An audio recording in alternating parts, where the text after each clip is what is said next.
Hello, my name is Benjamin Hart. I'm an American attorney and the Managing Director of Integrity Legal here in Bangkok, Thailand. As the title of this video suggests, we're discussing COVID-19 yet again, become a bit of a ubiquitous topic on this channel because a lot of folks are having issues associated with this.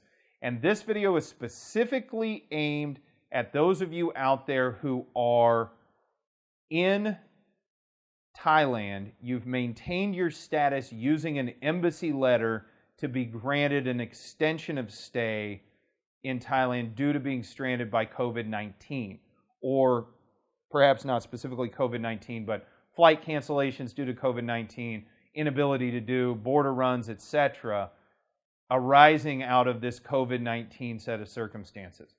Now, I've done some videos already on the automatic visa extension, if you want to call it that, or visa amnesty or visa waiver. I'm not going to continue in that specifically. I'm talking to you folks whose visa expired prior to March 26, 2020, who had to get an embassy letter in order to continue staying in Thailand. And you probably were issued a stamp that said under consideration or something akin to pending consideration, basically until further notice, something akin to that. And you did your best. Your visa may have expired on the 20th. You took all necessary measures to maintain status, and you got an embassy letter, and you got Thai immigration to issue you a further extension.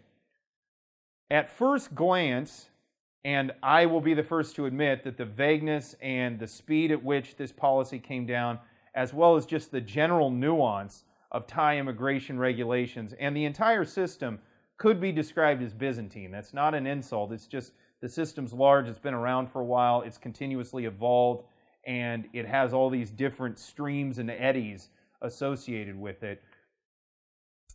At first glance, the new announcement would seem to have suggested that those who were expiring in the window of March 26th to April 30th would just be granted an amnesty until April 30th. And also as part of that, they're going to roll this over for as long as need be. It looks to me like those who expired prior to the window, prior to March 26th, those who expired prior to that date, those folks are going to be considered not falling into that window. And it looks like their status was considered sort of under review. Whatever date was placed on there is now their date, but they're still under review. So it looks to me like, depending on the office you talk to, and we've had clients that have talked to other offices outside of Bangkok, we've talked to Bangkok and we've gotten some kind of conflicting information, but it looks to me, if you had an under consideration stamp, or like a pending stamp, then you still need to visit immigration again to sort of regularize your status, get yourself into this regular window between March 26th and 30th, and then start rolling with what may end up being an ongoing amnesty for at least the next few weeks or possibly a couple of months, although I think a couple of months is a little long. But you need to go regularize your status. This is a big difference between those who entered with a tourist visa that, for lack of a better term, naturally expired within the window.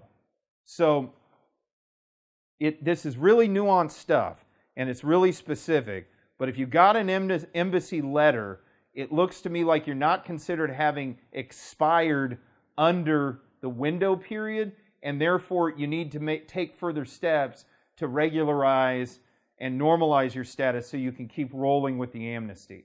We'll update you further on this channel as things progress, but as of the time of this video, that looks like how things sit for those who previously had to get an embassy letter in order to maintain status and then get into this 26th to April 30th window.